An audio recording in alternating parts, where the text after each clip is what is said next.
നമസ്കാരം. ചൂട് കൂടുമ്പോൾ ഒരു വാതകം വികസിക്കുമെന്നത് ശാസ്ത്രമാണ്. അതും സിലിണ്ടർ പോലെ കൃത്യമായ വ്യാപ്തമുള്ള ഒരു സംവിധാനത്തിലാകുമ്പോൾ മർദ്ദം കൂടും. അതും ശാസ്ത്രമാണ്. പക്ഷെ സാധാരണ 30 ഡിഗ്രി ചൂടുള്ള കേരളത്തിൽ ചൂട് നല്ലതുപോലെ കൂടുമ്പോൾ സിലിണ്ടർ ബോംബാകുമോ? ആ വസ്തുതയാണ് ഇനി നിങ്ങളുടെ കാതോരം.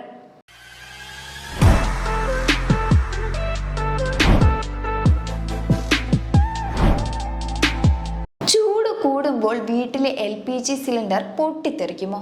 തീർച്ചയായും ഇല്ല എന്നതാണ് ഉത്തരം. കാരണം ഇതിന് കൃത്യമായ ഒരു ശാസ്ത്രമുണ്ട്. ഈ സിലിണ്ടർ ഡിസൈൻ ചെയ്യുന്നത് തന്നെ ഇന്ത്യയിലെ ഏറ്റവും തണുപ്പുള്ള 0 ഡിഗ്രിക്ക് താഴെയുള്ള സ്ഥലങ്ങളിലും ഏറ്റവും ചൂടുള്ള, അതായത് ഓരോ വേനലിലും ആഴ്ചകളോളം 40 ഡിഗ്രിക്ക് മുകളിൽ ചൂട് പോകുന്നതുമായ കാലാവസ്ഥയെ മനസ്സിലാക്കിയിട്ടാണ്. അപ്പോൾ കേരളത്തിൽ താപനില 30ഓ 40ഓ ആയാലും ഒരു പ്രശ്നവും ഇല്ല എന്നതാണ് വാസ്തവം. അതുമാത്രമല്ല, എഞ്ചിനീയർമാർ ഒരു വീടോ പാലമോ ടാങ്കോ മർദ്ദമുള്ള പൈപ്പോ ഡിസൈൻ ചെയ്യുന്നത് കൃത്യം അതിൽ വരുന്ന ഭാരമോ മർദ്ദമോ മാത്രം നോക്കിയിട്ടല്ല.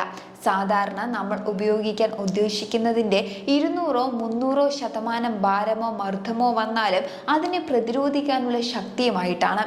എഞ്ചിനീയറിംഗിൽ അതിന് ഫാക്ടർ ഓഫ് സേഫ്റ്റി എന്ന് പറയും.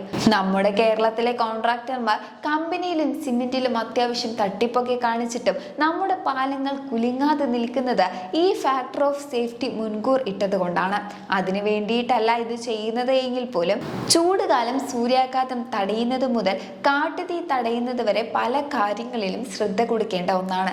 ഗാർഹിക പാചകവാതക ഉപഭോക്താക്കളുടെ എണ്ണത്തിൽ ലോകത്ത് 2ാം സ്ഥാനമാണ് ഇന്ത്യക്ക്.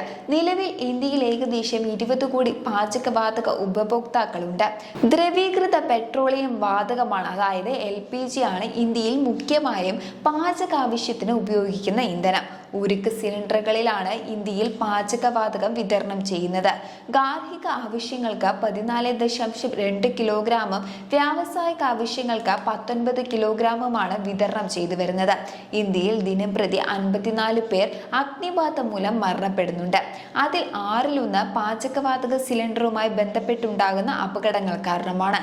വർദ്ധിച്ചു വരുന്ന ഉപഭോക്താക്കളുടെ എണ്ണവും സുരക്ഷാ കാര്യങ്ങളിലുള്ള അജ്ഞതയും അപകടങ്ങൾക്ക് ആക്കം കൂട്ടാറുണ്ട്. LPG നിർമ്മിക്കുന്നത് പെട്രോളിയം അല്ലെങ്കിൽ ഈർപ്പമുള്ള പ്രകൃതിവാതകം ശുദ്ധീകരിച്ചുകൊണ്ടാണ്. പെട്രോളിയം വാതകം ഒരിടത്ത് തന്നെ കുമിഞ്ഞു കൂടാനിട വന്നാൽ അത് വലിയ അപകടത്തിന് കാരണമാകും. പെട്രോളിയം വാതകത്തിന് അന്തരീക്ഷ വായുവിനേക്കാൾ ഭാരം കൂടുതലായതിനാൽ അത് തറനിരപ്പിലാണ് വ്യാപിക്കുന്നത്. ഇങ്ങനെ വ്യാപിച്ച വാതകം അന്തരീക്ഷത്തിലെ ഓക്സിജനുമായി ചേർന്ന് കത്താൻ പര്യാപ്തമായിട്ടുള്ള മിശ്രിതം ഉണ്ടാക്കാനും ആ മിശ്രിതം ഒരു ചെറിയ ജ്വാലയുടെ രൂപത്തിൽ അത്യുഗ്രമായി കത്താനും സാധ്യതയുണ്ട്. ഇത് ഒഴിവാക്കാൻ സിലിണ്ടർ ഒരു തുറസായ ഇടത്തേക്ക് മാറ്റേണ്ടതുണ്ട്. ഇനി ഇങ്ങനെ വാൽവിൽ എന്തെങ്കിലും കരട് കുടുങ്ങുകയോ മറ്റോ ലീക്ക് ഉണ്ടായാൽ എളുപ്പം തന്നെ ആ ലീക്ക് ഒഴിവാക്കാം. ഒരു പെൻസിലോ പേനയോ കൊണ്ട് ആ വാൽവിൽ നന്നായി അമർത്തിയാൽ ലീക്ക് നിൽക്കും.